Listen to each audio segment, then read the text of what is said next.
Bon après-midi à tous, valeureux auditeurs de la radio KVFM 89.5 à modulation de fréquence. Bienvenue dans votre émission sportive, Tour d'Europe, une émission qui est consacrée spécialement sur le foot européen. On va décortiquer ensemble les 5 championnats en Europe. Ensuite, on va parler de la Champions League européenne de football. On sait que déjà actuellement, ce sont les quarts de finale. Benfica, Inter de Milan, Manchester United, Bayern de Munich, Real de Madrid et Chelsea. Ici, pour m'aider à animer cette émission, déjà ils sont présents mes chroniqueurs sportifs. Hassan Diallo, bonsoir et bienvenue. Oui, bonsoir aux fidèles auditeurs qui nous suivent de partout dans le monde. Passi Bangoura, l'homme de Koya, bonsoir et bienvenue. D'auditeurs. Ah, j'ai oublié de dire bonsoir. Voilà, c'est le mois de Ramadan. Alors, on va entamer cette émission par le championnat de France. On sait que déjà, c'est un championnat qui est franchement très très intéressant. On est en suspense, on s'envole avec le championnat de France pour s'intéresser avec cette formation de Paris Saint-Germain. Paris Saint-Germain qui occupe la première place du championnat de France avec 69 points, suivi de Lens avec 63 points. La troisième place, c'est l'Olympique de Marseille avec 61 points. Quatrième position, c'est l'AS Monaco avec 58 points. Cinquième, c'est LOSC Lille. Et déjà en bas du tableau, on a 3 qui occupent la 18e place. 19e, c'est Ajaccio avec 21 points. En bas du tableau, c'est Angers qui ferme le championnat de France avec 20 points. Mais ce qui nous intéresse d'abord, on va se focaliser sur les 3 premiers. Le Paris Saint-Germain avec 69 points, suivi de Lens. L'Olympique de Marseille, c'est la 3e place. Hassan Diallo, le club qui nous a surpris cette saison, c'est Lens qui occupe la 2e place. J'y arrive avec 63 points, juste 3 points avec le leader. Oui, bien sûr, Lens qui a commencé timidement ce championnat. Mi-saison, ils n'étaient pas dans le Big Four. Ils ont réussi à rehausser le niveau. Ils ont battu des équipes dans cette Ligue 1 qu'on n'attendait pas. Et aujourd'hui, ils sont dans le top 3. Lens occupe la deuxième place. Face à lui, il y a Paris et Marseille. C'est pour dire aujourd'hui que cette équipe de Lens est extraordinaire. Et je vais parler un peu de la nomenclature de cette équipe, la défense, le milieu de terrain, cette attaque qui marque des buts, mais ça défend très bien. Le milieu de terrain, il est pas compact Amadou. Ils ont des joueurs extrêmement rapides qui peuvent apporter le surnom devant.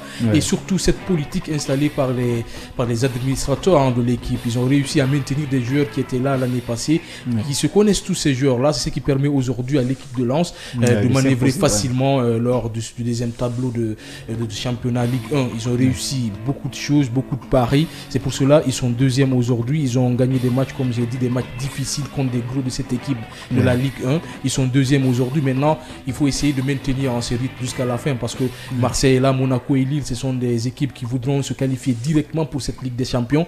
En France, c'est 2 équipes, je le rappelle, qui se qualifient directement en Ligue des Champions. Le troisième joue un barrage. Et aujourd'hui, quand on voit le Big 5, le top 5, le Big 4 de ce championnat français, on a Lille à la 5e place, Monaco à la 4e place, Marseille qui occupe la 3e place, à quelques points de Lens. Paris, on sait qu'ils vont terminer premier de ce championnat encore une fois, mais je peux dire que le poussin qui est en train de pousser pour jouer la Ligue des Champions l'année prochaine, c'est Lens et ça les réussit fortement.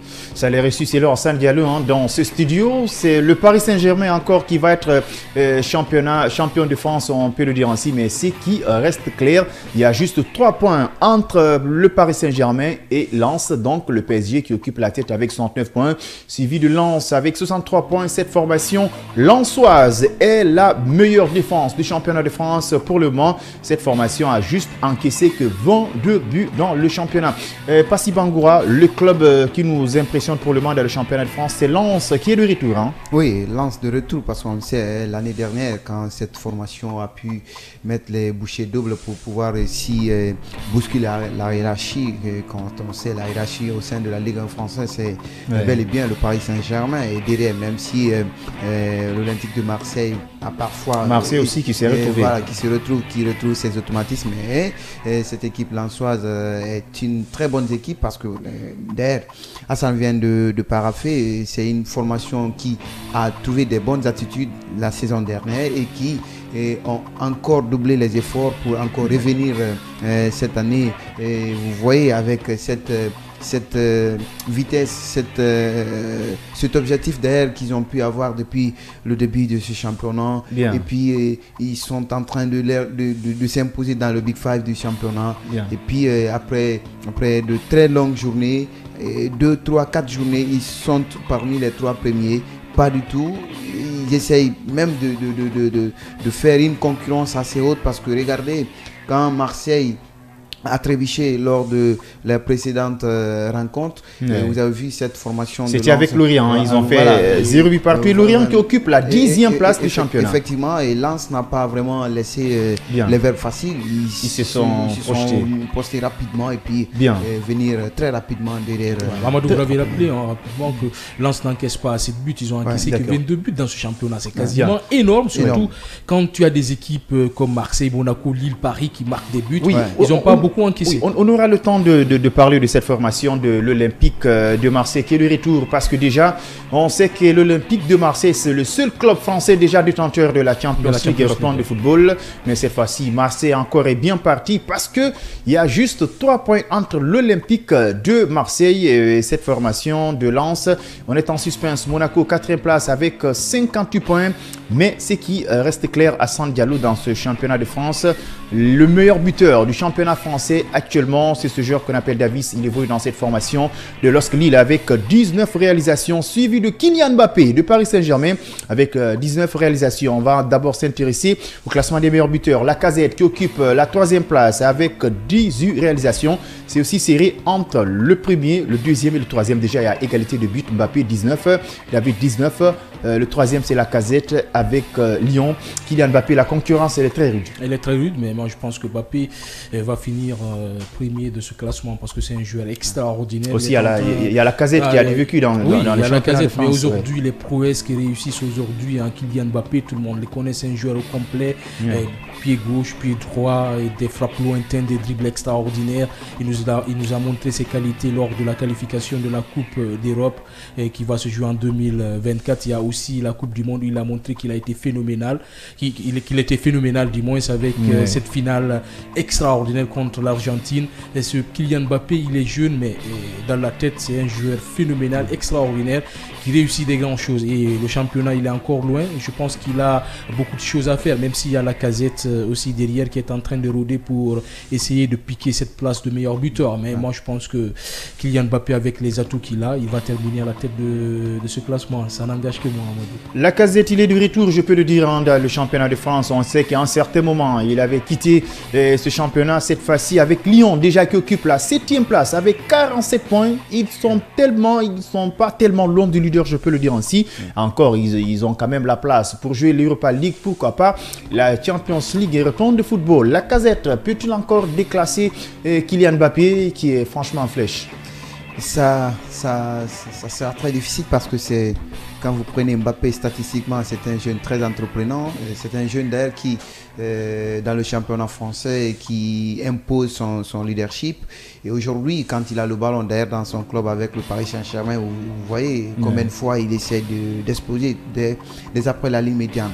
Et derrière, si Lacazette revient en force aussi, je pense que la concurrence ou la logique, elle est bien d'avoir bien sa place dans cette concurrence. Mais bon, je peux pas dire, moi personnellement, je peux pas dire que ce jeune pourra vraiment avoir le pied égal avec ce jeune Kylian Mbappé, parce que quand on sait Kylian Mbappé, quand il a le ballon d'ailleurs dans le championnat français avec n'importe quel. Mais juste, il y a qu'un seul but. Oui, Lacazette, c'est plus un jeune. Oui, il en a mis des buts, Lacazette. Il a joué des matchs difficiles. Et puis il est expérimenté. Il est expérimenté aussi. Moi, je mets Kylian Mbappé, c'est pas pour vous couper, je mets Kylian Mbappé devant, mais c'est pas exclu que Lacazette aussi remporte le titre de meilleur buteur de la Ligue 1. Mais est-ce qu'ils ont les mêmes pressions même si Lyon a une pression, là où je vais mais le Paris Saint-Germain a plus de pression. C'est là où je vais en venir, parce que les équipes ne sont pas les mêmes. Certes, Paris, comparativement à Lyon, je pense qu'il y a, en termes de ferveur, en termes d'engouement, en termes de pression, en termes d'athlètes qui regorgent ces deux formations, je pense qu'on mettra le Paris Saint-Germain un peu au-dessus de cette formation de Lyon.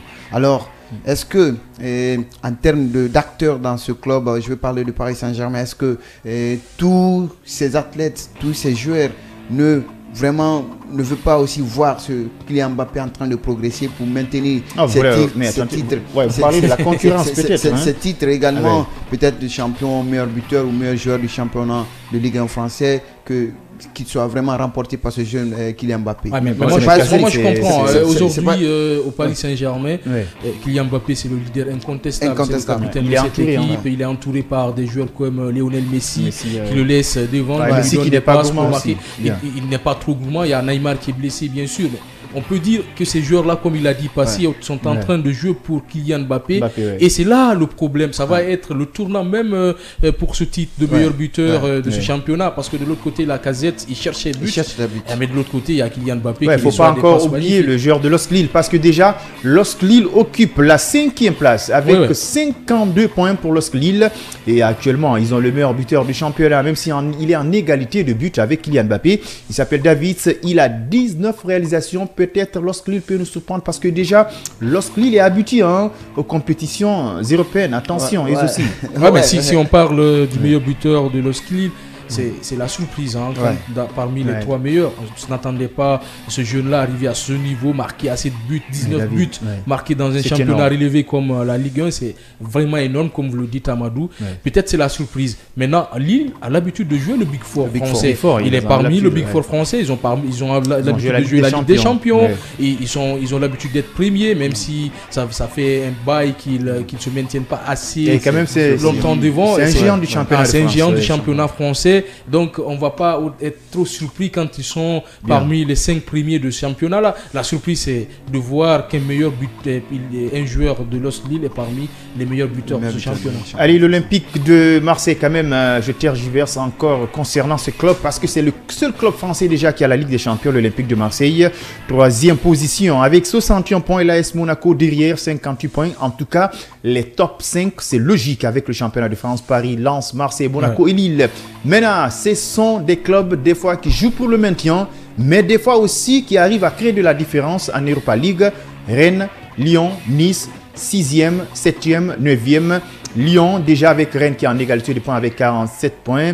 Et l'OGC Nice avec 45 points. Passy Bangoura, ces clubs Rennes, Lyon, Nice sont des véritables concurrents de Lens, de Marseille et de Monaco.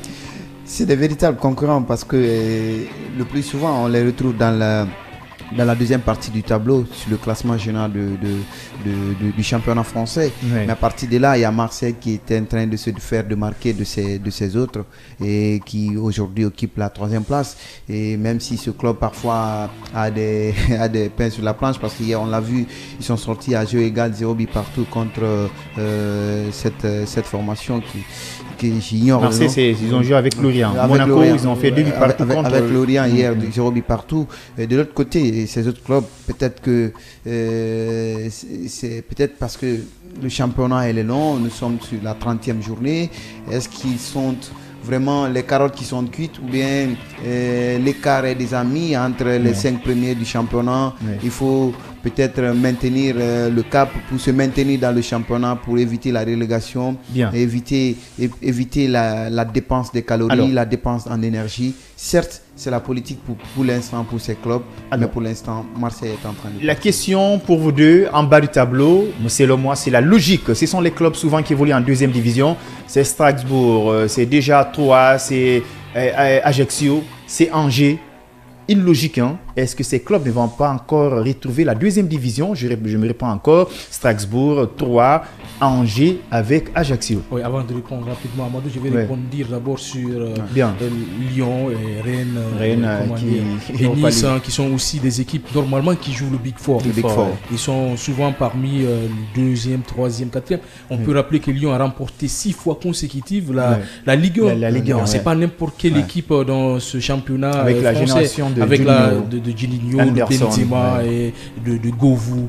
Ça a été, et même le Guinéen Yatara. Et même le Guinéen Yatara aussi. Ouais. Et de l'autre côté, on a Rennes qui est aussi exceptionnel. On se souvient de Pitropa, de Sadio Diallo qui ont joué dans de Kamavinga, qui ont joué dans ce club-là. C'est aussi des équipes extraordinaires qui peuvent aussi concurrencer le Big Four. Hein, c'est pas fini parce qu'il n'y a pas assez de points devant. Quand une équipe perd, il risque de se faire rattraper parce que ces équipes-là ont envie aussi de jouer la compétition européenne. On a 3 compétitions européennes aujourd'hui. Ils ont envie d'avoir des places dans ces compétitions-là parce que tu joues une compétition européenne, tu rentabilises l'année et tu renfloues tes caisses. Et l'aménagement du stade, on a vu Lille qui a profité pour réaménager son stade. Et Lyon aussi. Lyon aussi. Marseille, la même chose. Donc il faut jouer les compétitions européennes qui est la Ligue Europa et la Liga et une autre compétition qui vient de la Conférence Ligue qui a été créée. Donc il y a 3 compétitions et les équipes ils vont se battre jusqu'au bout pour essayer de se qualifier. Maintenant vous avez parlé de bas de tableau. Ce bas de tableau, c'est la logique qui est en train de se respecter. Strasbourg, Lazio, pas Lazio, Ajaccio et 3 Angers. Ce sont des équipes qui vont essayer de jouer le maintien jusqu'au bout. Rien n'est joué encore parce qu'ils peuvent se sortir de la zone de relégation. Maintenant, c'est à eux de se battre jusqu'au bout. Je suis d'accord avec vous. Bien sûr, valeureux auditeurs et téléspectateurs qui sont en train de nous pratiquer sur les ondes de la 89.5 et sur KVTV. Vous êtes dans votre émission sportive Tour d'Europe, une émission qui est consacrée spécialement sur le championnat européen. On va essayer de décortiquer avec mes chroniqueurs sportifs. On a cuisiné déjà le championnat de France. Il y a déjà l'Angleterre, l'Espagne, l'Italie et l'Allemagne. Et vers la fin, on va se projeter concernant les quarts de finale de la Champions League européenne de football, Benfica, Inter de Milan, Manchester City, Bayern de Munich, Real de Madrid et Chelsea. Dans cette émission, Amadou Majeur, Diallo, Passi Bangoura, Hassan Diallo. Rapidement, on se projette en Angleterre, mais avant tout, d'abord, je vais vous faire le bilan du championnat de France. C'est le Paris Saint-Germain qui occupe le tableau en tête déjà avec 69 points, suivi de Lens, 63 points. L'Olympique de Marseille qui occupe la 3e place avec 61 points. 4e, Monaco, 58 points. 5e, LOSC Lille, 52 points en bas du tableau. 17e, Strasbourg, 20 points. 18e, 3, 21 points. 19e, Ajaccio avec 21 points en bas du tableau. C'est Angers avec 14 points. C'est l'Es-Club de l'international guinéen Razaki. Meilleure attaque, le Paris Saint-Germain, 70 buts marqués. Meilleure défense, Lens, 22 réalisations. Les buteurs, David de Lille, 19 buts. Deuxième, Kylian Mbappé, en égalité de buts avec le premier, 19 réalisations. Et déjà, Lacazette qui occupe la 3e place, en même temps, deuxième meilleur buteur avec 18 réalisations. Les derniers matchs, Marseille-Lorient, 0 but partout. Lorient qui occupe la 10e place. Nantes-Monaco, 2 buts partout. On reste tout le temps dans cette marmite sportive. Sans plus tarder, on va partir en Angleterre pour parler de ces 3 clubs qui sont en train de mettre en suspense en Angleterre. On marque une courte pause et on débarque en Angleterre. L'Angleterre, déjà, le championnat du Guinéen, Naby Keita, même si bientôt il va quitter cette formation de Liverpool. En tête déjà, c'est Arsenal qui est en train de nous surprendre cette saison avec 73 points suivis de cette formation de Manchester City, 67 points. Et 3e position, c'est Newcastle, 56 points. 4e position, Man United, 56 points. 5e place, Tottenham, 53 points. 6e, Aston Villa, 47 points. 7e, Brighton, 46 points. 8e, c'est Liverpool qui occupe la 8e place avec 44 points en bas du tableau. C'est Nottingham Forest avec 27 points qui occupe la 18e place. 19e, c'est Leicester City, 25 points en bas du tableau. C'est Southampton avec 23 points. Les meilleurs buteurs, Erling Haaland, 30 buts, réalisation. Harry Kane de Tottenham, 23 réalisations. Et déjà, Tony de Brentford, 18 réalisations. Meilleure attaque, c'est Man City avec 75 réalisations. La meilleure défense, c'est encore Newcastle, 21 buts. La dernière sortie de ces deux formations, Liverpool, Arsenal, 2 buts partout. Passi Bangoura, on va parler du championnat anglais. C'est Arsenal avec 73 points. Arsenal est-il parti cette fois-ci encore pour être champion d'Angleterre? Ça fait belle lurette. Cette formation a fait rêver les supporters des Gunners. Tout à l'heure que Arsenal aujourd'hui est en train de s'imposer de la plus belle des manières avec des victoires enchaînées. Sauf hier, on a vu cette formation qui a perdu les 2 points, les 3 points plutôt avec cette formation de Liverpool avec un but matinal. Ils ont perdu 2 points. Oui, 2 points parce que sur 3 possibles, ils sont sortis en égalité, un score de parité de 2 buts partout. En tout cas, ça fait plus de 10 ans ils n'ont pas eu vraiment à s'imposer dans ce stade Anfield. Alors, peut-être le rêve devenait de plus en plus pendant la première explication une réalité, mais ça a été brisé par les Reds de Liverpool. Moi, je pense que cette formation de Liverpool, d'Arsenal va peut-être se maintenir à la tête du peloton et puis finir avec le trophée en main du champion de ce championnat de Premier League. Mais ce qui reste encore à dénicher, c'est cette formation de City, parce que City, si vous regardez, c'est une formation aujourd'hui qui d'ailleurs est en train de bousculer, qui est en train d'éliminer tous les barricades, qui est en train de cheminer avec la plus belle des manières pour peut-être... Avec leur machine à marquer, c'est Erling Haaland. Avec évidemment la machine à marquer, Haaland qui est l'infatigable renard des surfaces, qui a une vitesse qui rapidement trouve les mailles du filet. Donc, vous voulez dire par là, c'est Erling Haaland qui va empêcher Arsenal d'être champion d'Angleterre. D'être champion parce que vous voyez, il n'y a pas assez de comparaison, il n'y a pas assez d'écart entre le premier et le deuxième. Meilleure défense, déjà, c'est Newcastle qui occupe la 3e place déjà avec 21 buts encaissés. Meilleure attaque, c'est Manchester City aussi qui occupe la 2e place avec 75 buts marqués. C'est énorme. Hein? Arsenal est cette fois-ci parti pour être champion d'Angleterre. C'est ce qu'on s'était dit depuis le début du championnat. Arsenal a commencé extraordinairement. Il a séduit le monde entier, l'Europe en général. Amadou, Arsenal souvent ils commencent très bien mais ils finissent très mal comme ils sont en train de le faire actuellement. Ils ont fait une déroute à Liverpool, mais on connaît que c'est Liverpool, c'est très difficile d'aller à Anfield et d'aller gagner là-bas. Il n'y a pas beaucoup de clubs qui ont réussi à le faire. Maintenant c'est Arsenal, ils sont dans un bon moment, ils sont en train de détruire tout sur leur passage. Ils ont perdu en Ligue Europa, on ne l'attendait pas. Donc attention à Arsenal parce qu'ils sont en train d'être un peu faciles dans le jeu quand ils jouent contre des équipes qui n'ont pas assez d'envergure. Mais avec l'Angleterre, on voit souvent des clubs comme Southampton qui fatiguent tout le temps les clubs qui sont en tête. Hein. C'est pour cela qu'on aime le football anglais, Amadou. Regardez le Big Four anglais. On a Arsenal, City, Newcastle, Manchester City, Man United et on a Tottenham. Attends, il y a Chelsea qui a l'habitude de jouer dans ce Big Four. Il y a Liverpool qui a l'habitude de jouer dans ce Big Four. Ces championnats-là, il est monstrueux jusqu'au bout. Il est monstrueux jusqu'au bout. Chelsea 11e. Hein.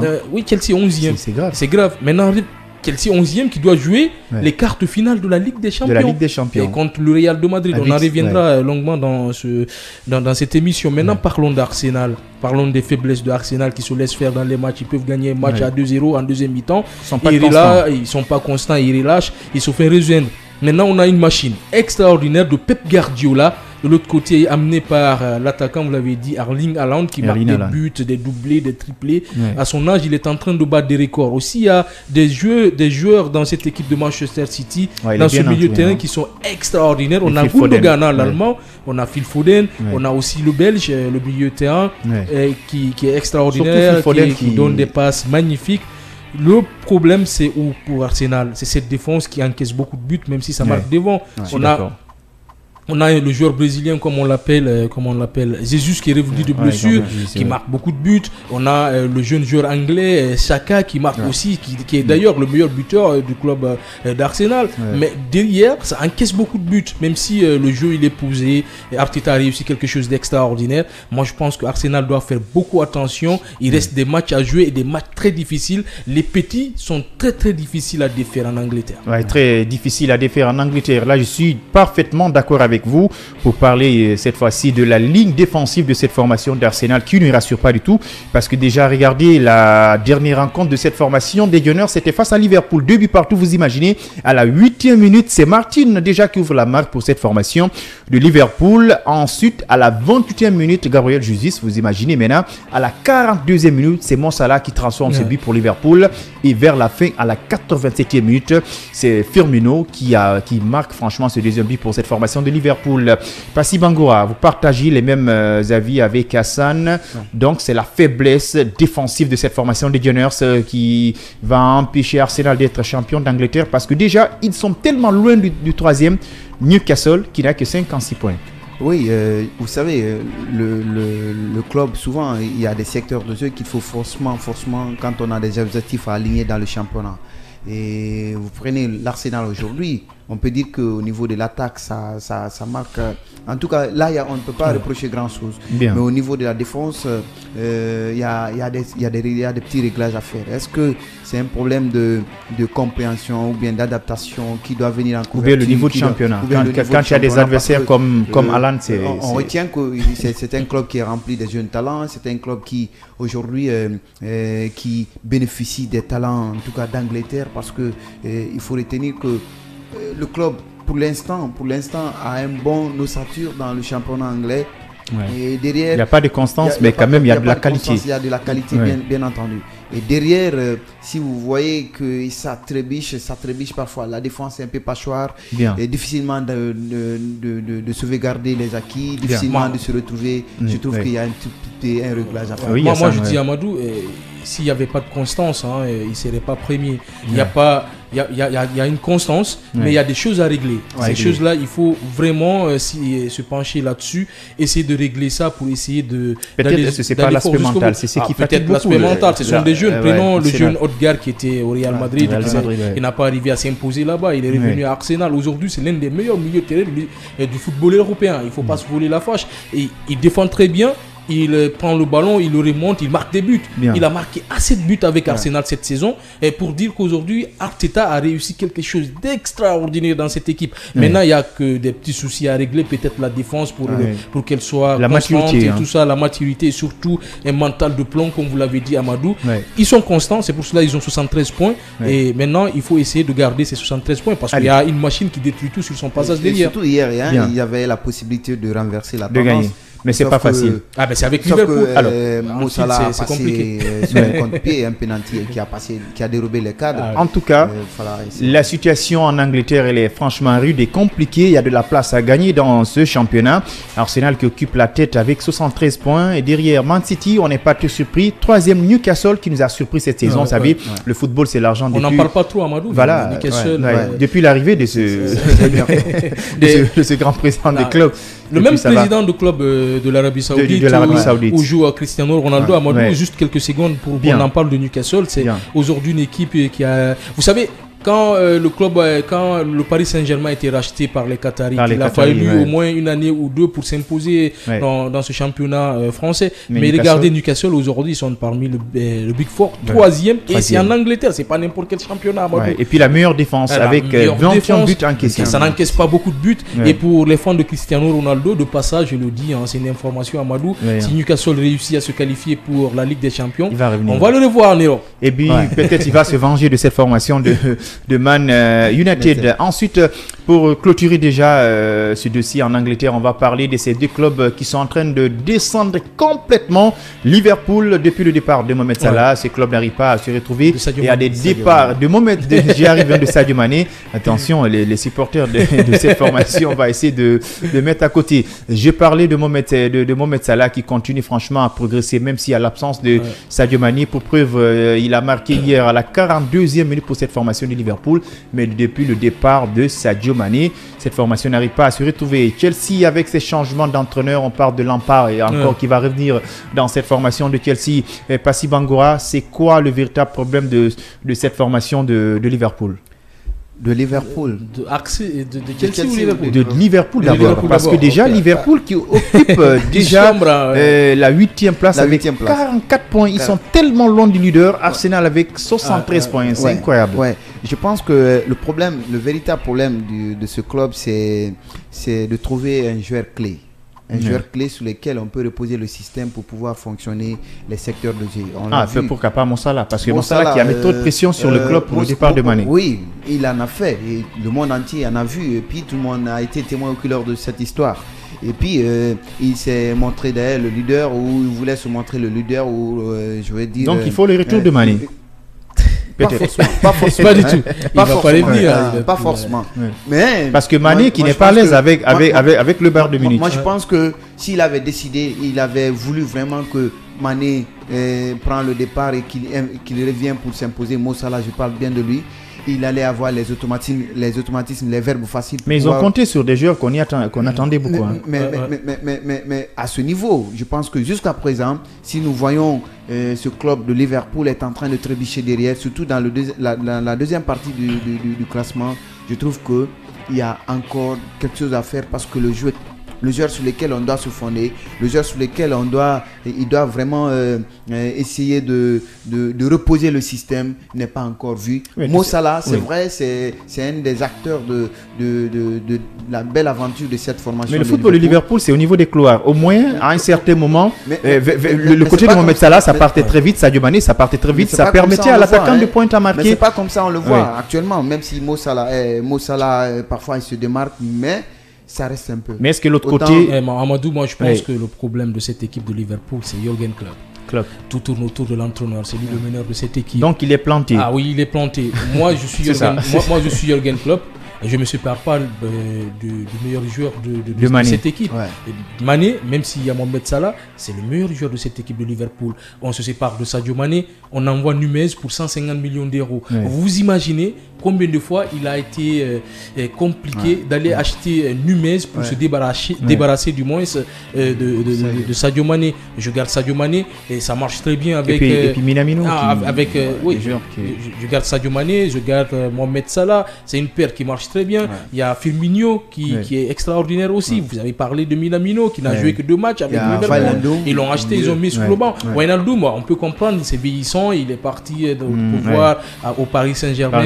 Voilà. Et de l'autre côté, on a des joueurs qui pouvaient jouer dans ce milieu de terrain qu'on a laissé sur le banc. Je parle de Naby Keita, qui a le talent et la potentialité de jouer dans... Même s'il n'est pas constant, mais au moment où Naby Keita n'est pas blessé, il est utilisable. Mais on sait pourquoi Naby Keita n'est pas constant. Il y a les blessures. Vous imaginez contre le Barça, Naby Keita était extraordinaire. C'est pas pour couper la parole à San Diallo. L'histoire des blessés dans cette formation de Liverpool, c'est pas seulement Naby Keita. Tout dernièrement, ils ont fait des stats.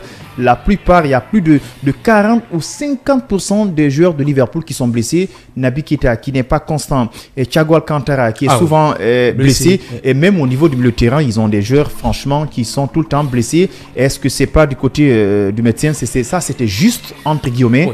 Mais on va se focaliser sur Liverpool. Oui, bien sûr. Pour continuer, Amadou, moi je pense que Jürgen Klopp, son temps est fini à Liverpool. Alors, il doit partir. Non, mais écoutez, il faut se dire la vérité. Je le disais souvent avec des amis quand on parlait du football européen. Je disais que José Mourinho, son temps est fini, il doit arrêter. Et c'est ce qu'il est tenté, il est insuffisamment... Mais Ancelotti qui a pris assez de temps avec Arsenal, qui te fait sortir un match XXL contre le Barça. Même Ancelotti aujourd'hui en championnat, il est en train de se faire humilier. Mais c'est surtout quand on essaye de voir aujourd'hui que le Real Madrid est en train de gagner des compétitions. Juste les compétitions là, on peut comprendre le Real Madrid a la culture de la Ligue des Champions et de la Coupe du Roi. Ce sont des compétitions aujourd'hui que le Real Madrid est en train de s'imposer. Mais la Liga, c'est quasiment fini. On en reviendra longuement dans cette émission. On va parler du championnat. Mais moi, je pense que Jürgen Klopp, c'est fini. Ils doivent partir. Ils doivent chercher un autre coach, un autre meneur. Il a réussi quelque chose d'extraordinaire, des prouesses magnifiques avec cette équipe de Liverpool. L'effectif aussi, il doit pouvoir changer l'effectif. C'est en cours déjà, parce qu'il y a beaucoup de joueurs qui sont en phase de départ. Virgil van Dijk qui était explosé dans les temps, qui était courtisé par des grands clubs européens. Aujourd'hui, Van Dijk qui vient de Manchester City. Van Dijk est foutu. Van Dijk est foutu. Anderson qui est autre chose. Si c'est pas le grinta de ce jeune Konaté aujourd'hui qui assure la défense. Il est bon. Et voilà. Bien. Alors, on va faire rapidement le bilan du championnat en Angleterre. Arsenal qui occupe la tête avec 73 points, suivi de cette formation de Manchester City, 67 points. Troisième, c'est Newcastle, 56 points. Quatrième, Man United, 56 points encore. Cinquième, c'est Tottenham de Harry Kane avec 53 points. Sixième, Aston Villa, 47 points. Brighton qui occupe la 7e position avec 46 points. Huitième, c'est Liverpool de Naby Keita avec 44 points. Les meilleurs buteurs, Erling Haaland de City, 38 réalisations. Deuxième, Harry Kane de Tottenham, 23 buts marqués. Troisième, c'est Tony de Brentford avec 18 réalisations. Meilleure attaque, Manchester City, 75 buts marqués. Meilleure défense, c'est Newcastle, 21 buts marqués. Et déjà, la dernière sortie de Liverpool, ils ont fait 2 buts partout contre Arsenal. Bonne chance, franchement, à ces deux formations. Liverpool, 8e, Chelsea, 11e place avec 39 points. Maintenant, on va partir en Allemagne où le Bayern de Munich est en train de s'imposer. Bayern de Munich, meilleure attaque et meilleure défense.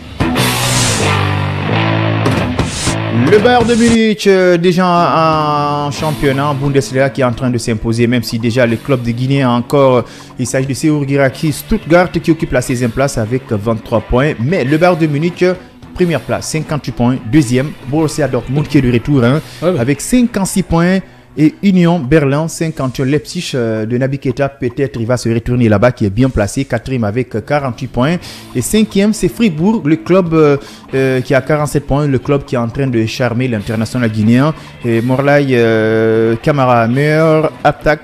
Bayern de Munich, 77 réalisations, meilleure défense. Bayern de Munich, 29 buts marqués.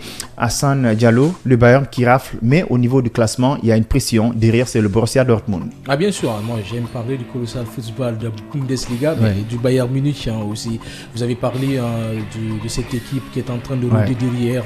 Le Borussia Dortmund. Mais le championnat allemand, c'est toujours comme ça. On a le Bayern Munich devant et toujours le Borussia Dortmund qui est en train de rouler derrière, essayer de rouler la première place. Et Leverkusen qu'on a d'ailleurs oublié quasiment dans le championnat. Dans les temps, c'était l'un des meilleurs clubs de l'histoire du football allemand. On peut le dire, qui a joué d'ailleurs la Ligue des Champions en 2002 contre le Real Madrid, où l'on perdu sur un but extraordinaire de Zinedine Zidane. On se rappelle encore de ce but-là, Amadou. Mais on va revenir. Ce qui nous intéresse, on est au XXIe siècle.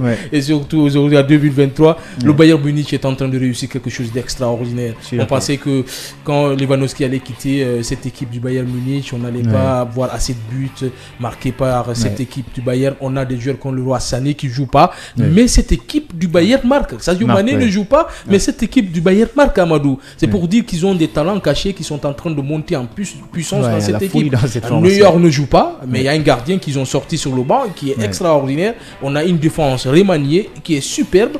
Ils ont une équipe qui joue 11 sur le terrain, mais ils peuvent sortir une autre équipe qui peut rivaliser contre les équipes en Allemagne et pourquoi pas en Europe. Parce qu'aujourd'hui, c'est une équipe qui est en train de détruire tout sur son passage. Même si de l'autre côté, on a Manchester City aussi, et ça va être un match de Ligue des Champions exceptionnel. On va revenir à Amadou. Mais le Bayern Munich est inarrêtable en championnat. Et je ne sais pas, l'entraîneur qui vient d'arriver, l'ex-entraîneur de Chelsea, j'oublie même un peu son nom. Il est extraordinaire, il va apporter des retouches sur cette équipe du Bayern Munich et ça va être très très très fort. Ça va être très très fort. Avant que je donne la parole déjà à Passy Bangora, je rappelle encore à ses fidèles téléspectateurs et auditeurs, ils peuvent quand même pronostiquer concernant ces rencontres des quarts de finale de la Ligue des Champions, Benfica, Inter, Manchester City et Bayern de Munich et Real de Madrid de Chelsea sur le 621 43 61 19. Je reprends encore sur le 621 43 61 19, 621 43 61 19 pour pronostic concernant ces quarts de finale de la Champions League et autant de football. Passy, on est en train de parler de cette formation de Bayern de Munich déjà qui a la meilleure ligne offensive avec 63 buts, la meilleure défense avec 29 buts, mais au niveau du classement, il y a juste quelques points entre le Bayern de Munich et le Borussia Dortmund. On les remercie, moi je remercie l'ensemble de ce championnat parce que c'est un championnat qui souvent je suis trop focus là-dessus parce que je vois le football, un football que j'aime beaucoup et quand je regarde ce club, le Bayern Munich, j'ai comme l'impression que c'est un club qui veut vraiment prendre le chapeau, disons, du football européen parce que pardon, à chaque saison, vous voyez ce Bayern qui fait une très bonne représentation dans la Ligue des Champions. Vous voyez quoi, c'est un club qui a l'ossature aujourd'hui, qui est en train de couvrir le football européen en général. Mais quand on vient dans la Bundesliga, moi je pense que l'impressionnant c'est évidemment cette formation de Union Berlin. Mais à côté, si nous parlons de ce Bayern Munich, il faut comprendre que c'est un club qui pour l'instant a tous les automatismes. Qu'il s'agit de la défense, le milieu et l'attaque, ça donne bien, ça répond bien, même si pour l'instant ça donne côté coaching, parce que c'est aussi important qu'ils viennent à peine de mettre à la porte la machine qui tournait très bien sur les 4 roues. Il vient à peine de se débarrasser de l'entraîneur et faire venir un autre. Moi je pense peut-être que ça donne bien, peut-être il a trouvé à la porte d'entrée de ce club la chance qui le sourit, mais attention, est-ce que l'adaptation va être automatique? dans les rencontres plus difficiles. Moi, je pense qu'il s'est adapté. Je pense qu'il s'est adapté lors du premier match. Il a gagné son match. Il continue sur la même lancée. Maintenant, on va voir le véritable test de cet entraîneur contre Manchester City. Voilà. On va voir ce qu'il va donner. Parce que là aussi, c'est un autre combat. C'est un véritable tacticien, le nouveau coach de cette équipe du Bayern Munich. Il est extraordinaire. Tuchel, je me rappelle, c'est Tuchel. Il est extraordinaire, Amadou. Il a coaché le Borussia Dortmund avant d'aller au Paris Saint-Germain et revenir à Chelsea où il a gagné la Ligue des Champions d'ailleurs. Donc c'est un entraîneur stratège. Et de l'autre côté, on a Pep Guardiola. On en reviendra encore une fois. C'est notre derby. C'est notre débat. Mais pour dire que le Bayern Munich, c'est très difficile de les défaire dans la Bundesliga, Amadou, parce qu'ils ont plus de moyens que les autres clubs. Voilà pourquoi ils sont plus grands que les autres. Imaginez, quand un joueur explose au Borussia Dortmund, il ne peut que le vendre au Bayern Munich. C'est le cas de Lewandowski, c'est le cas de Neuer qui a été acheté rapidement parce qu'ils ont vu les qualités de ce gardien-là. Lewandowski, la même chose. On a aussi des joueurs qui ont Royce, ils voulaient l'acheter, mais c'est parce qu'ils ne voulaient pas quitter le Borussia Dortmund. Mais ils ont mis le paquet. Alan qui n'a pas duré avec les ambitions du club. Avec les ambitions du club. Ils ne peuvent pas. Voilà aujourd'hui la différence entre les grands clubs et les petits clubs. Les grands clubs réussissent à garder les meilleurs joueurs de son équipe et les autres ne peuvent que s'en débarrasser pour se faire un peu de sous. Et surtout avec derrière, il ne serait-ce que 2 petits points. Et vous imaginez, ils se sont mis à la tête du peloton de justesse parce que ils ont réussi à battre d'ailleurs le deuxième qui n'est autre que Dortmund. Sur le score de 4-2. Moi je vous dis que le Bayern va finir champion. Alors, ça c'est notre débat. Et bien sûr, vous êtes dans votre émission Tour d'Europe. Aujourd'hui, on va s'accentuer beaucoup, la majeure partie même de cette émission pour parler des championnats européens, les 5 meilleurs championnats. Ensuite, on va parler de la Ligue des Champions. Vous pouvez quand même pronostiquer sur le 621 43 61 19 621 43 61 19 vos pronostics. Bien sûr, la radio c'est Kavi FM 89.5. Vous êtes encore en train de nous suivre devant votre petit écran. C'est Kavi TV au niveau de la console technique. Déjà, Yatara Okina avec sa team qui sont en train de ménager aucun effort pour la production de cette émission Tour d'Europe. Alors, Amadou Major Diallo, Hassan Diallo, Passy Bangoura pour vous servir. On parlait du championnat allemand Borussia Dortmund déjà qui est à la 2e place. Mais devant, c'est le Bayern de Munich, meilleure attaque, meilleure défense avec 77 réalisations, 29 buts encaissés. On reste tout le temps en Europe, mais on part en Espagne pour parler de ces deux géants entre le Barcelone et le Real de Madrid. Alors, d'abord, résumé du championnat espagnol, la Bundesliga qui est franchement très très compliqué. Le Barcelone qui occupe la tête avec 111 points, suivi du Real de Madrid 59 points, 3e Hertha, il faut que je dise Atlético Madrid, voilà, avec 57 points. Je parlais d'Hertha Berlin tellement que ce club est en descente actuellement, c'est assez compliqué. Mais à la 4e place, c'est Real Sociedad avec 51 points, 5e le Villarreal avec 47 points en bas du tableau. FC Valence qui nous inquiète honnêtement avec 27 points, 19e. Espanyol Barça, l'ex-club du Camerounais Carlos Kameni. Et en bas du tableau, c'est Elche, l'ex-club de Suricaba, déjà avec 13 points. Et les meilleurs buteurs, Lewandowski de cette formation du Barcelone, 17 réalisations. Suivi de Karim Benzema du Real de Madrid, déjà qui a été tout dernièrement le Barça. Dans cette émission, on parlera du Classico avec 14 buts. Et 3e, déjà, c'est Unal de Retafe avec 13 réalisations. Meilleure attaque, le Real de Madrid, vous imaginez, avec 59 réalisations. C'est extraordinaire, 17 buts, déjà 14 pour Benzema.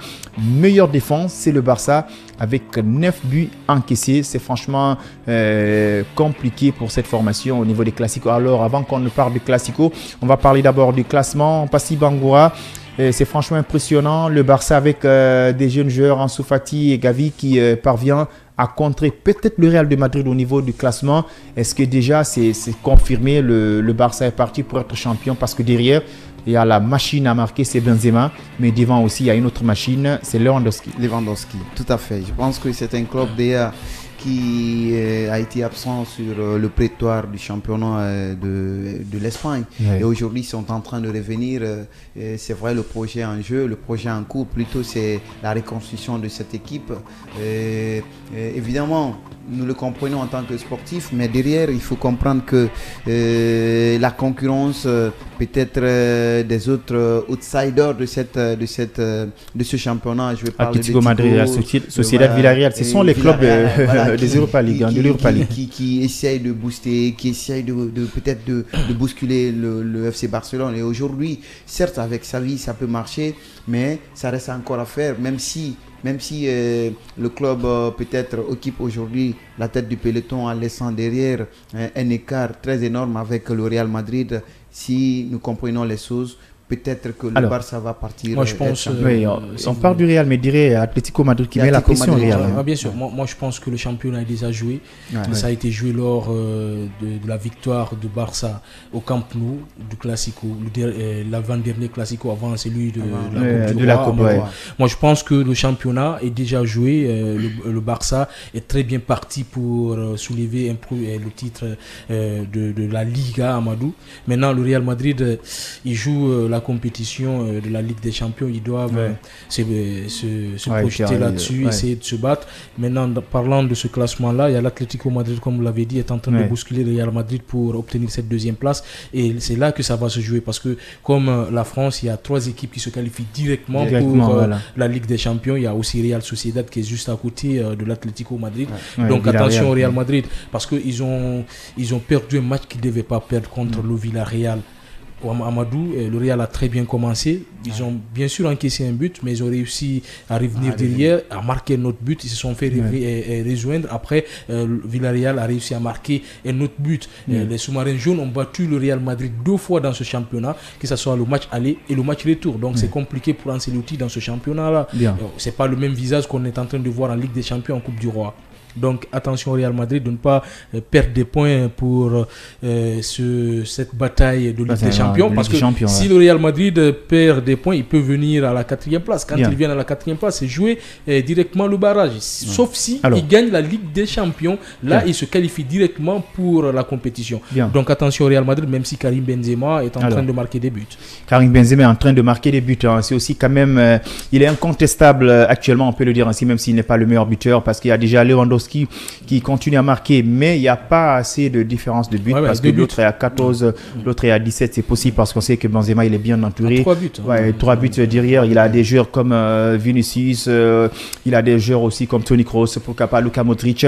Alors on va parler du Classico en coupe déjà. Au niveau du match aller, le Barça a pu quand même créer la différence sur le score de 1-0. Match retour, on avait pensé que le Barça était dans un bon registre, dans un bon tempo, parce qu'au niveau du championnat, ils occupent la tête avec 71 points. Maintenant, au niveau du Classico, incroyable mais vrai, la deuxième mi-temps, on a vu la machine à marquer de cette formation des Merengues. Ancelotti a fait sortir franchement ses magies, ses secrets cette fois-ci pour bloquer le Barcelone. On était surpris ou pas? Qu'est-ce qui a été la plaque tournante de la défaite de cette formation des Blaugrana, surtout à Nou Camp? Je pense que c'est l'organisation qui a manqué à cette équipe du FC Barcelone, parce qu'il faut voir quand vous avez... L'organisation tactique. L'organisation tactique, bien entendu, parce que d'abord au rond central, on n'a pas vu le grand Barça qui, souvent au rond central, on retrouvait Gavillon, on retrouvait peut-être l'autre là, le doyen Lewandowski. Non, au rond central, je vais parler de... Busquets, évidemment. Voilà, qui souvent prend la responsabilité de la bataille de milieu. Mais bon, on n'a pas vu cette très bonne organisation au niveau de l'attaque. Il y avait un laisser-aller, il n'y avait pas de cohésion. Il y avait trop de fluidité, parce qu'il y a assez d'espace. Dès qu'ils ont le ballon, en un camp, on se retrouve dans la surface de réparation. Mais bon, moi, ça ne me surprend pas, parce que le Barça a toujours réussi à battre le Real pendant que le Real est en super forme. Ça arrive. Vous vous rappelez quand ils se sont retrouvés en Classico de la Liga, parce que ça, on parle de Classico, mais en entre parenthèses, c'était au compte de la coupe du Roi. Voilà. Donc, si vous retrouvez, on se retrouve également automatiquement dans cette forme. On dit ce qui a manqué dans cette formation de Barça, c'est l'organisation tactique pour avoir des très grands mouvements offensifs pour pouvoir aller créer le surnombre dans cette partie de la surface de réparation du FC Barcelone, du Real Madrid. Moi, je pense, et derrière, vous trouverez que c'est quand le Real qui récupère, vous trouvez directement un boulevard Alors, paisiblement. Est-ce que c'est pas, je vais vous poser une question, vous pensez que peut-être, d'abord, avant qu'on parle de tactique, vous pensez que cette victoire n'est pas une forte pression sur le Real, surtout sur Ancelotti, perdre peut-être, je n'anticipe pas, perdre le championnat, en même temps venir, voilà, perdre... lors de la dernière défaite contre le Barça, ça a beaucoup bousculé, ça a beaucoup agité dans les vestiaires. Il était remonté, le président du club du Real Madrid, Florentino Pérez, qui parlait même du départ de cet entraîneur-là. Il pouvait pas, on peut perdre au Real Madrid, on peut perdre le championnat, mais pas perdre un classico, comme l'a dit Florentino Pérez. On peut pas perdre 2 ou 3 classicos. Et le Real n'a pas gagné un classico en 2023 contre le Barça. Donc ça a beaucoup discuté dans les vestiaires. Et c'était la dernière chance de Carlo Ancelotti gagner contre le Barça, même s'ils n'arrivent pas à se qualifier, mais il fallait coûte que coûte gagner contre les Blaugrana. Maintenant, parlons de tactique. La tactique, elle était là, Passy. Elle existait bel et bien. C'est les joueurs peut-être qui sont sortis de la tactique installée par Xavi, parce que c'est le même système installé lors du match aller, lors de 1-0 gagné par le Barça au Santiago Bernabéu. Dans des conditions difficiles. Dans des conditions difficiles. Le Real a été super puissant. Ils se sont surpassés. On a commenté ce match ensemble, Amadou. En première période, le Real a commencé timidement. On a vu petit à petit Luka Modric, Toni Kroos ressortir la tête dans ce milieu de terrain. Mais on a vu le coaching encore. Oui, bien sûr. Il y a eu aussi Vinicius qui perdait beaucoup de ballons lors des 15 premières minutes, mais qui a commencé à ressortir. D'ailleurs, c'est pour cela qu'ils ont marqué un but juste à la dernière minute de la première période. Ils sont venus en deuxième période, ils ont quasiment gardé le ballon contre le Barça. Et quand tu gardes le ballon contre le Barça, tu mets des buts. On a vu Karim Benzema galvanisé, on a vu Modric qui commençait à sortir de son trou, remonter les ballons, comme le but de Benzema où il a récupéré sur le côté droit, il a remonté le ballon, une petite passe qui a donné à Benzema, c'était ouvert. Il suffisait juste d'ajuster et marquer ce but-là. On a vu le penalty accordé pour le Real Madrid avec Vinicius dans ses dribbles. Araujo n'y était pas dans ce match-là, donc du coup, il a encaissé un penalty. Et voilà le doublé de Karim Benzema. Le troisième, c'est un bisou aussi de passe de Vinicius. Quand il est bien dans un match, personne ne peut l'arrêter. Tactiquement, et les joueurs sont sortis de ce que a installé Xavi, et du coup, ça a payé très cher parce qu'ils ont encaissé 4 buts. Oui, attention, ils ont encaissé 4 buts. Mais ce qui reste clair encore, la machine de cette formation du Real de Madrid, depuis la Ligue des Champions, ça part très vite. Vinicius, Benzema, et avec le joueur Camavinga, ça marche très bien. Justement, Amadou, rapidement, c'est une machine qui a été... Quand la machine, elle marche très bien, ça marche. Vous parlez de Vinicius. Quand Vinicius, Benzema, ils trouvent leur marque, ça peut être très très difficile de les arrêter. Vous avez parlé de Camavinga, rapidement, je vais parler de ce jeune joueur. D'accord, parce que là on est pris par le temps. Ah oui, justement, qui est extraordinaire. Juste quelques secondes, parce qu'il faut que je parle de Camavinga. Allez-y, vous avez le temps là. Camavinga, c'est un joueur extraordinaire, et il avait dit Zidane, et je propose un joueur.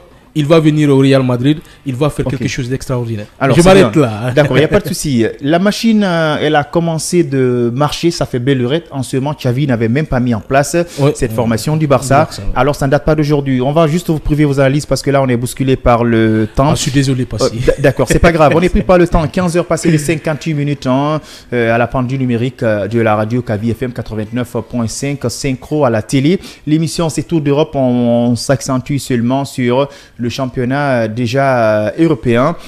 Alors, on a juste 1h20 dans cette émission Tour d'Europe pour parler de football européen rapidement. On vous rappelle le résumé du championnat espagnol. C'est cette formation du Barça qui occupe la tête avec 111 points, suivi du Real de Madrid, 59 points. Atlético Madrid, 3e position avec 57 points. 4e Real Sociedad, 51 points. 5e Villarreal, c'est le club de l'Europa League, on les appelle comme ça. Les sous-marins jaunes, 47 points.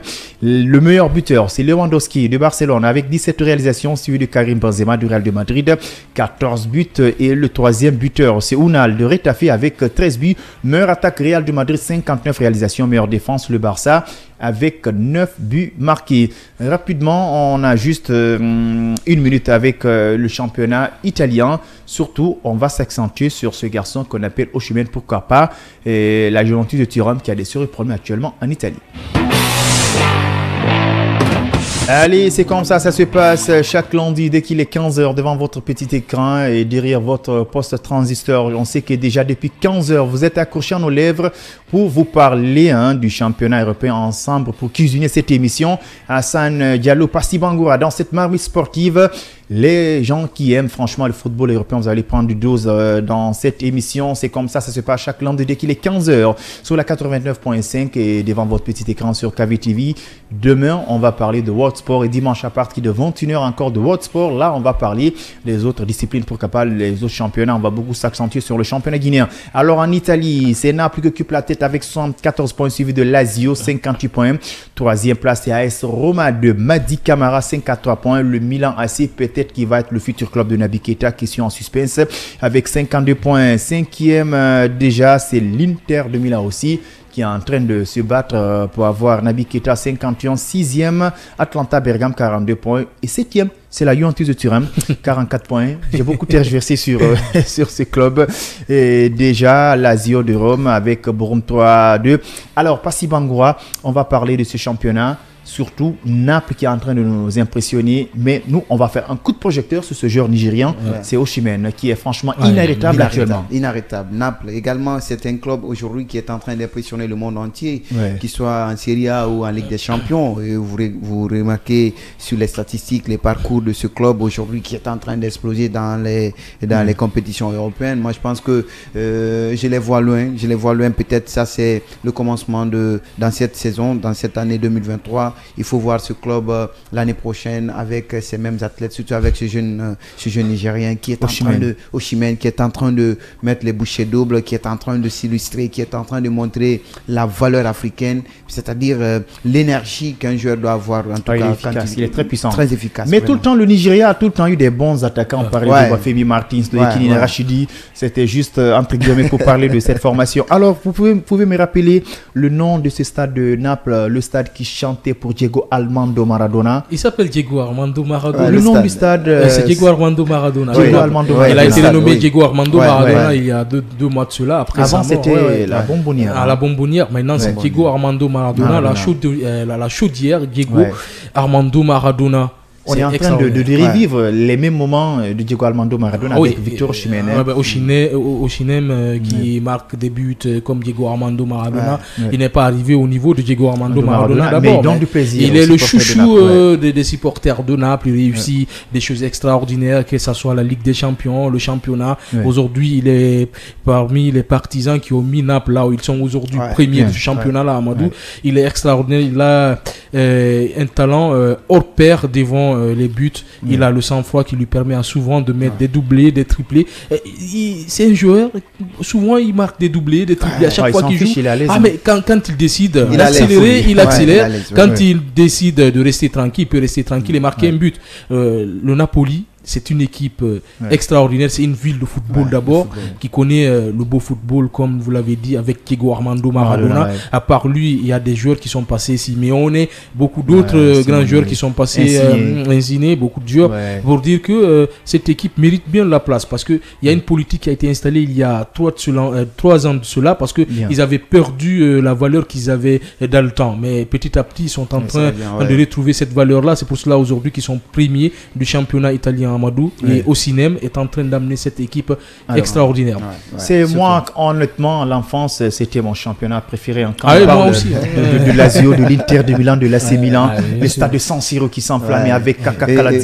C'est la folie. Je pense que le trophée du champion est en train d'être fêté du côté de ce club Naples. Parce que 74 à 78. Naples qui va jouer aussi la Ligue des Champions. Oui, bien sûr. Je regardais un documentaire sur nos confrères Canal où Naples est en train de décorer la ville, faire le pavoisonnement de la ville. Une ville qui activement sportive, qui est en train de, ils sont en train de faire le pavoisonnement.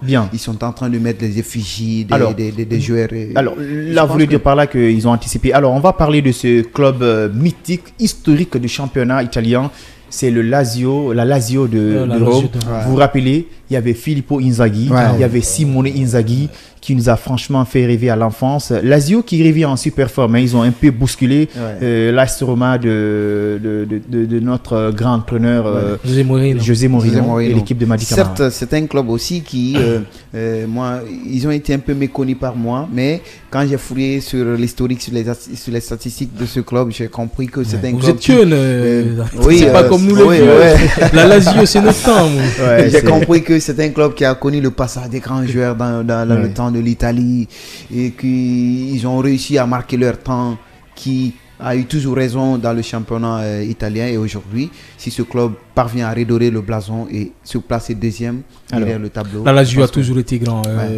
Si vous me permettez, je vais vous couper l'appétit parce que nous, dans cette émission, les auditeurs sont rois 621 43 61 19 pour vos pronostics au niveau des quarts de finale de la Champions League européenne de football. Déjà, vous aurez ça en exclusivité avec les commentaires sur la 429.5 Amadou Major Diallo, Hassan Diallo. Ils viennent de nous écrire bonsoir Gavi TV. C'est pas Gavi, c'est Kavi. C'est Kavi avec C. C'est pas Gavi de Barça, attention, on ne fait pas la promotion des supporters. C'est Kavi TV. Au fait, moi je compte vraiment sur le club qui a réveillé le monde entier en Premier League. Il s'agit d'Arsenal et j'espère que cette équipe va remporter ce trophée. Cette fois, Inch'Allah, c'est une information très très chapeau. Martin Odegaard, milieu Cagné. Ok, merci beaucoup Martin, 621 43 61 19. On parlait de la Lazio avec AS Roma San Diallo. La Lazio a toujours été grand. C'était les meilleurs derbies de tous les temps. Aujourd'hui, il y en a qui parlent trop du classico, du derby entre Manchester United, Manchester City. Avant, on ne connaissait pas ces derbys-là. Les derbys, c'était la Lazio de Rome et la Roma, la Juventus de Turin et Inter ou l'AC Milan et l'Inter de Milan. Et Torino, la Juventus de Turin et Torino, ce sont des clubs qui sont à proximité et ils sont juste à côté.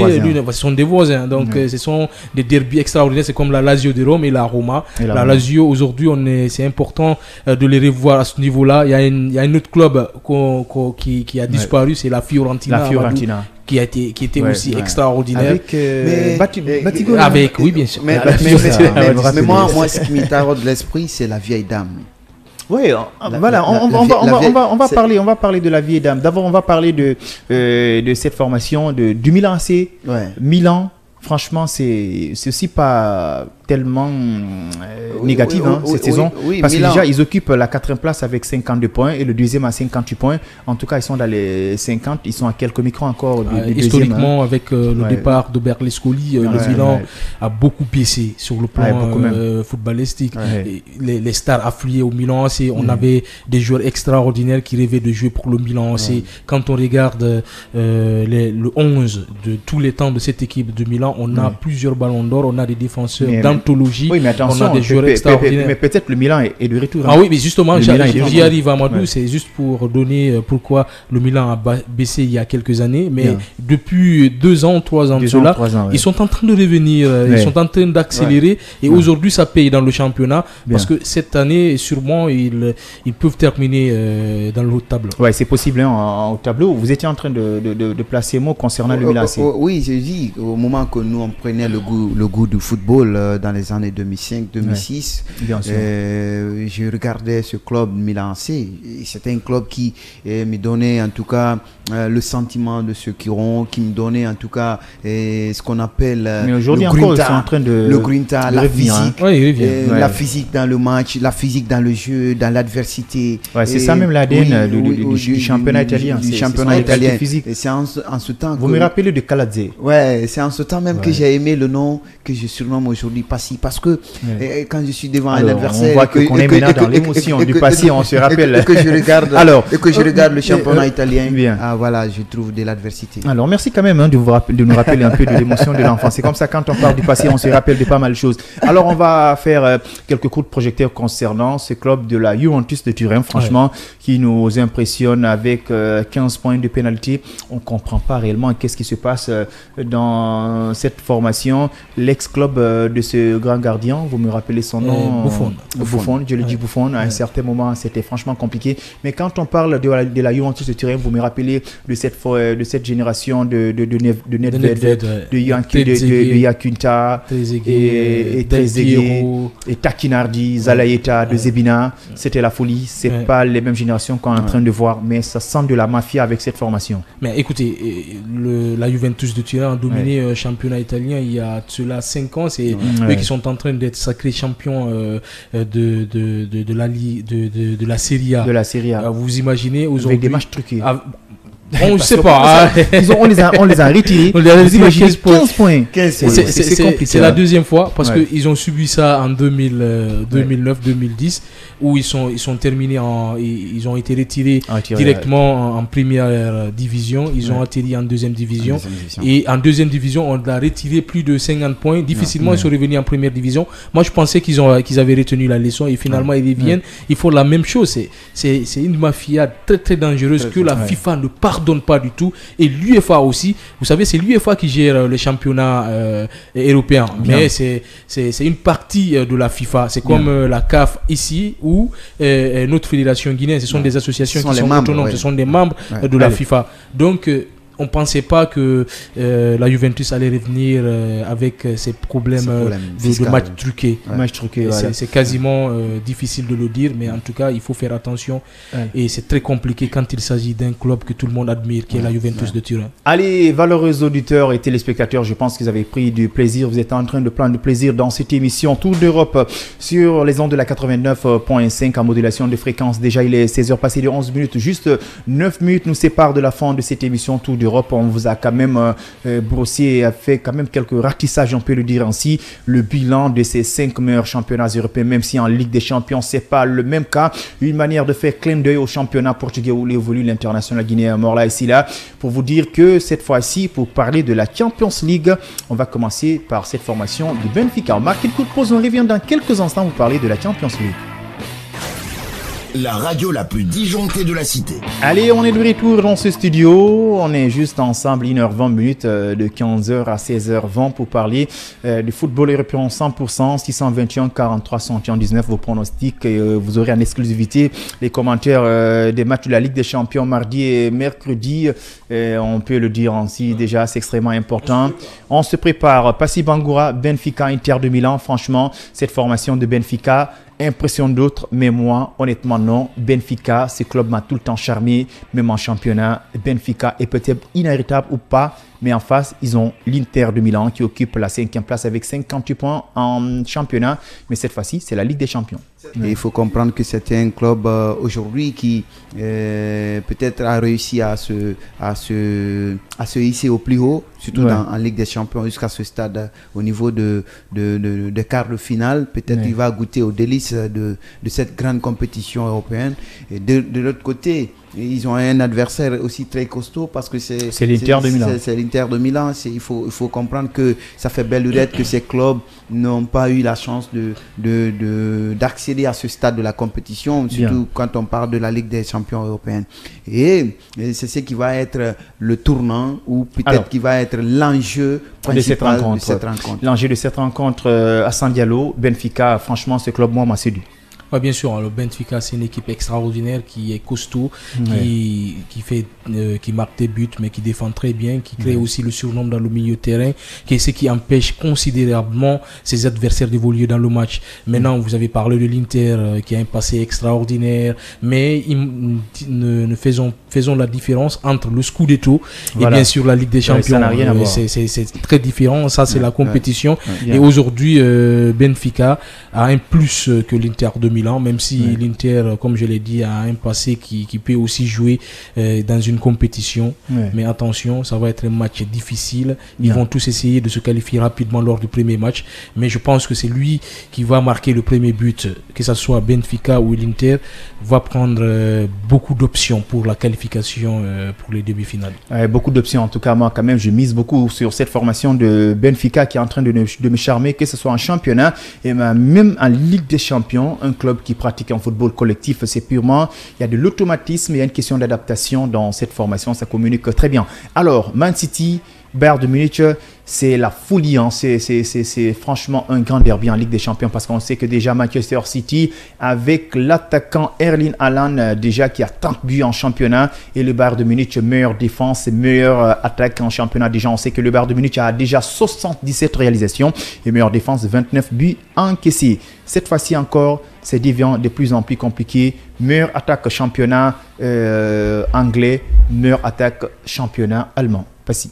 Oui, je pense que Manchester City, face à cette formation de Bayern Munich, ça va chauffer parce que ce sont deux grandes lignes d'attaque qui vont s'affronter.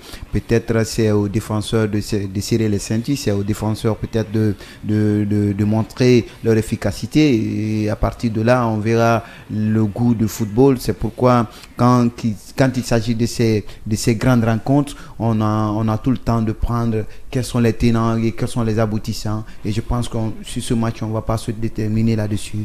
On va se réserver parce que c'est un match qui est loin d'être terminé. Moi, je vais me déterminer. Manchester City a un plus que le Bayern Munich. Ouais. On a Tuchel qui vient d'arriver dans cette équipe du Bayern Munich. Man City qui a trébuché bien sûr passé face au Real. Face au Real, c'est le Real. Ça, c'est un autre débat. Tout le monde a perdu contre le Real l'année passée.